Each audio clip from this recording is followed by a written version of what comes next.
খেজুর গাছের দামটা আসলে উনি বলছে 8 লাখ টাকার মতো, যে এটার দাম, যেহেতু গাছটা তো আপনার অলরেডি চলে আসছে, খেজুর চলে আসছে এবং খুব ভালো জাতের খেজুর, বাইরের খেজুর।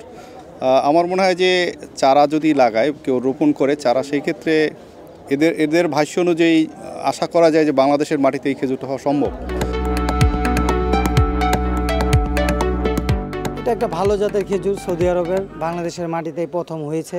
আমার মামার সফলতা, তার এটার কস্টিং অনেক পড়ছে, এজন্য এই দামটা ওনার বাজেট একটা ভালো হয়েছে। গাছটা ওনারা কালচার করে এত বড় করেছে, অ্যান্ড এটা মুভমেন্টেও ওনাদের মেবি অনেক খরচ হয়েছে, অ্যান্ড যেহেতু তাদের এই গাছটার মোটামুটি অনেক কম সংখ্যক কালচার করা, এবং নতুন প্রজাতি বাংলাদেশের মধ্যে যেহেতু নতুন একটা প্রজাতি তারা চাষ করছে, সো সেক্ষেত্রে আমার মতে তাদের দামটা আসলে একদম যে ন্যায্য আমি বলতে পারবো না।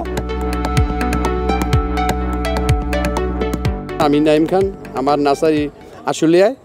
আমি এই খেজুর গাছটা টিস্যু কালচার থেকে আনছি। আইনা আমি 6 বছর এটা লালন পালন করে পালছি। গেছে এবার ধরছিল, এবার ধরছে, তাই আমি বৃক্ষ মেলায় এটা দেখানোর জন্য, পাবলিকে দেখানোর জন্য যে বাংলাদেশে চাষ হয়, বাংলাদেশে সবাই এটা চাষ করুক। বাংলাদেশে সৌদি আরব যে হয়, বাংলাদেশে হয়, চাষ হয়। এখন জন্ম সনদ দিয়ে খোলো বিকাশ স্টুডেন্ট অ্যাকাউন্ট, নিজের বিকাশ নিজে কর। এটা আমি বাংলাদেশে ওই জায়গায় আমি সৌদি আরব প্রসেস দেখে আইছি, দেখে বাংলাদেশে এটা করছি। মাটি, জৈব সার, গোবর এটা দিয়ে আমি পালন করছি, দেখছি যে বাংলাদেশে সাফল্য হয়। এভাবে চেষ্টা করলে সবই হয়, চেষ্টা করলে সবই হয়। এটা আমার ধরছে। আরও মানিকগঞ্জ, তারপরে গাজীপুর চাষিটা চাষ চলতেছে। তারপরে আমি নার্সারিতে দেখলাম আরও আমার বিভিন্ন চারা আছে, আমি আনছি। এগুলো যদি ফল ধরাইতে পারি তাহলে আমি এটা বাংলাদেশে মানুষে দেখাতে পারবো যে বাংলাদেশ চাষ। আপনার এখানে কত আইটেমের ফুল গাছ এবং ফল গাছ আছে? আমার ধরেন ফল গাছ প্রায় 50-60 আছে। চ্যাংমাই আম আছে, বাড়িফোর আছে, তারপরে কিং চাকাপাত, চ্যাংমাই, আমরুপালি, সূর্য ডিম, তারপর কিং অফ চাকাপাত, তারপরে হাডুডু, সব রকমের আছে। চারা আছে, বড় চারা আছে, সবই আছে। বাংলাদেশে সাধারণত আমরা এই যে অনেকে ইউটিউবে বা আরও যোগাযোগ মাধ্যমে দেখতে পাইছি যে আপনার এই খেজুর গাছটির দাম 15 লক্ষ টাকা, 16 লক্ষ টাকা। ঘটনাটা কি সত্য? না ভাই, এটা সত্য না। এটা সত্য 15 লক্ষ 16 লক্ষ টাকা সত্য না।